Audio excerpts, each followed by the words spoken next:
नमस्कार मित्रांनो. नवीन वॅकन्सी निघाली आहे महावितरण भरती 2026. आज त्याची ॲड पडलेली आहे. तर आपण बघू शकतो टोटल 300 वॅकन्सीसाठी जागा निघालेली आहे. एकूण रिक्त पदे 300 आहे आणि याची शेवटची तारीख 18 फेब्रुवारी. आता ह्याच्यामध्ये आपण बघू शकतो कुठल्या कुठल्या पोस्टसाठी कुठल्या किती किती वॅकन्सी निघाल्या आणि एज्युकेशन काय क्रायटेरिया आहे. आता टोटल बघायला गेलो तर 1 2 3 4 5 6 7 पोझिशनसाठी जागा निघाली आहे. Additional executive engineer, deputy executive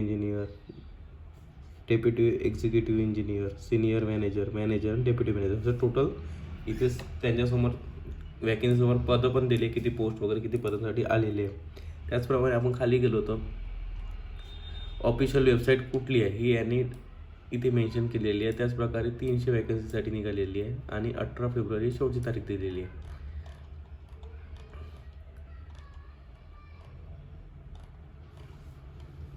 आणि इथे वेतन श्रेणी त्यांनी दिलेली आहे. Additional executive engineering, deputy senior manager किती पर मंथ किती राहणार. त्याचप्रमाणे आता आपण PDF बघायला गेलो आहे. आता ही फक्त इंजिनिअरिंग लोकांसाठी आहे, ज्याचं इंजिनिअरिंग बॅकग्राऊंड झालेलं आहे त्याच्यासाठी ही PDF आहे. ॲडिशनल एक्झिक्युटिव्ह इंजिनिअरिंग किती वॅकन्सी आहे, किती कास्टमध्ये किती वॅकन्सी आहे, या PDF त्यांनी सर्व दाखवलेलं आहे.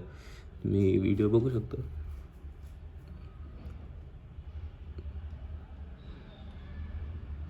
पहिल्या पोझिशनसाठी, दुसऱ्या पोझिशनसाठी, तिसऱ्या पोझिशनसाठी सगळ्यात जास्त जागा आहे 69. चौथ्या पोझिशनसाठी 12 जागा आहे आणि यांनी एज क्रायटेरिया लावले आहे 35-40. ॲडिशनल एक्झिक्युटिव्ह इंजिनिअरसाठी 40 एज, डेप्युटी एक्झिक्युटिव्ह इंजिनिअरसाठी 35. त्याचप्रमाणे आता पहिल्या पोझिशनसाठी त्यांनी रिक्वायर्ड काय केलं आहे, 7 years of post graduation experience in power sector. दुसऱ्यासाठी पण 7 yearsचं त्यांनी क्रायटेरिया लावलेलं आहे. तिसऱ्यासाठी त्यांनी 3 years post graduation experience post distribution junior engineer. असे टोटल 4 जागेसाठी ही क्रायटेरिया लावलेली आहे. त्यांचं वेतन श्रेणी किती राहणार त्यांनी ते दिलेलं आहे.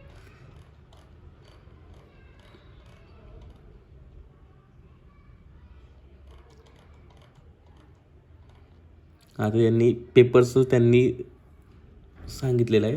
Test of professional knowledge 50 question येईल 110 मार्कासाठी.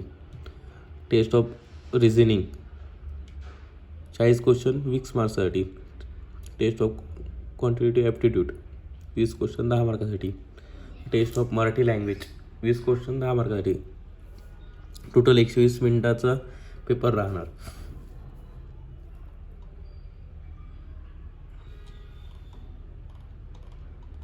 अशा प्रकारचा तो एक्झाम पॅटर्न त्यांनी डिसाईड केलेला आहे आणि त्यानुसार तुमचं राहणार. तुमचं एक्झाम क्लिअर झाल्यानंतर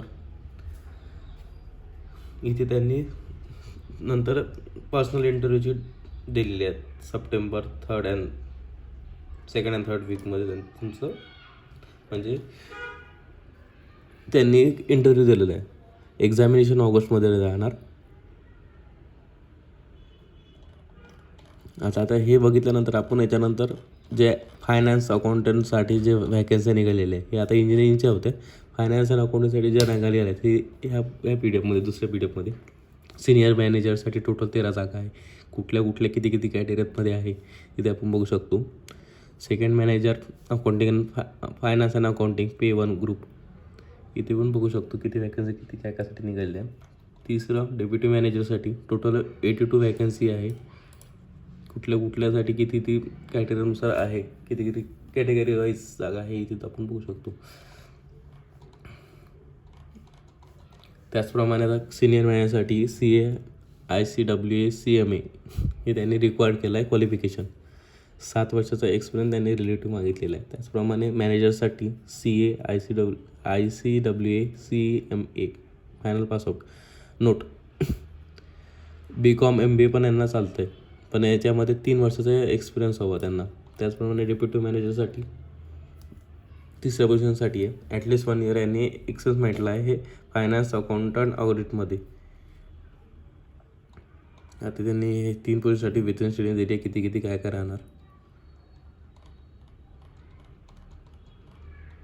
आता आपण याचा एक्झाम पॅटर्न पण बघू. मोस्टली पहिल्या पॅटर्नसारखंच राहणार. Same test of professional knowledge.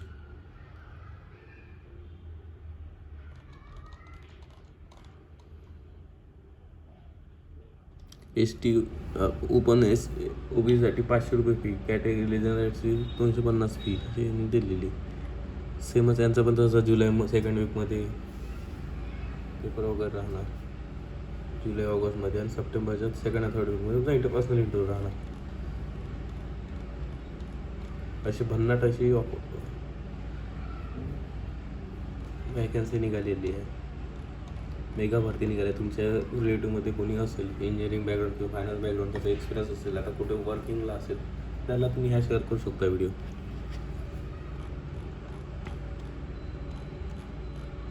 बाकी आता तुम्ही जो आहे फॉर्म याच्या वेबसाईटवर जाऊन तुम्ही फॉर्म भरू शकता. वाटल्या जॉब डिस्क्रिप्शनमध्ये मी लिंक पाठवून देईल कुठून अप्लाय करायचं, तर तुम्ही अप्लाय करून द्या. ओके, भेटूया नेक्स्ट व्हिडिओमध्ये.